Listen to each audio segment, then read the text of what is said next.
Cause and effect of our actions. Rumi says that in general, people's actions explain one thing, that our actions have inner effects contained within them, and much of that is unclear to us. Sometimes you do something, cause an action, know from the beginning that the effect created by the action are not in your control anymore. I did something. I caused an action. It was my will. I did it. But many of the resulted effects and causes are not in my hands any longer. This is an important point that you must know about. Rumi talks about this principle from the start. Effects are born by actions in the unseen. I, a human being, released an arrow, intentionally and knowingly released the arrow, regardless of how I felt about it. But causation, whether I'm alive or dead, whether I regret it or not, I cannot change the pain of the target hit by the arrow, and cannot stop his pain. Rumi says, pay attention to this point. In most cases in life, man is sentenced to the eventuality of his own intention, his own will. Man becomes enslaved to the effects of his own power, intention, and fate. This point is of great importance. To know when you caused an action, you may not be able to end it. You cannot have control of it. Many things happen that are out of your hands. Now, tell me, where is the fate and where is the intention? Actions caused by you rule over you today. The results of those actions are ruling over you now. This is not only ruling over you, it is ruling over the target too. This is what I told you about in our last session, before we entered the discussion of the intention or free will, that before asking intellectual or curious questions, Maulana Rumi teaches us that before anything else, you must reach the state of awareness, meaning that you must know how to encounter realities. You cannot know the effects of your actions. In many cases, you are a slave to your own actions, yet you are unable to notice it. This is where seeing, observing, is important. Pay a lot of attention to this. We are sentenced to our own intentions, to the force of our own willpower. This happens in many cases. Rumi says, do not be ignorant of the hidden causes of your actions.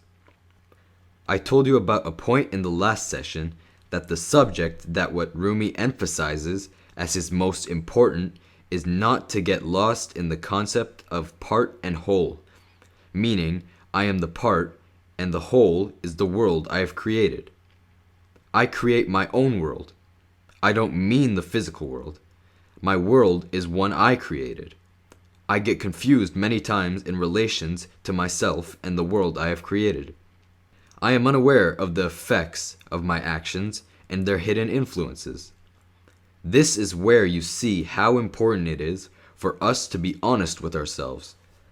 How important it is to be able to see that we have lied. To be able to see that we were envious. To be able to see that we have hatred. To see our greed.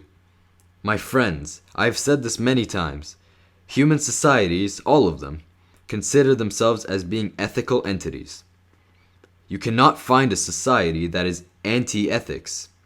Rightly or wrongly, everyone considers herself to be an ethical person. To calm a person, when an uprooting flood is about to come, escape networks must be created, so the order in society is not disrupted. I am not saying if it is right or wrong, and I am not denying its existence. I have talked to you all about the escape networks in the past. But what Sufis say is that there is an easier way to prevent it, that you do not need the escape networks, you don't need to create an ideology, all is you. What you must do is just be aware when you look at yourself. This awareness causes the link between your individual self and the world you have created for yourself to become more transparent. Getting back to the example Rumi used, flight of the arrow, when we deal with our own children, when you are educating the child. We take love away from them. We suppress love in them, and then we ask them to return our love. That child was full of love from day one. You killed the love in him. You, the father, you, the mother, killed it in him, for thousands of reasons. Notice these types of relationships, then you are not confused. Then you are not seeking help from other people. You must seek help from yourself. I have said this many times. Seeing oneself is of the most difficult tasks, but its difficulty stems from its simplicity. You must observe yourself in a very simple way. It is not so difficult. If I lied, then I lied. Test it. In the next few days that we are not together, just give it a try. Find out for yourself why this man was so insisting on it. Awareness, wisdom are all well and good. Rumi and other Sufis don't say forget them.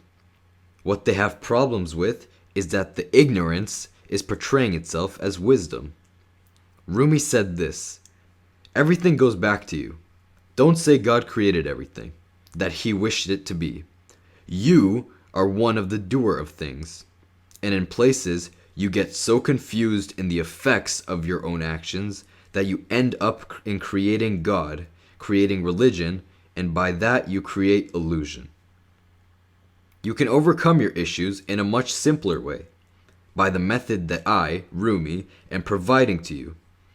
Human mind in great awareness before you are able to realize it in time, before you are able to realize it in your psychic time, is ready to steal your perceptions.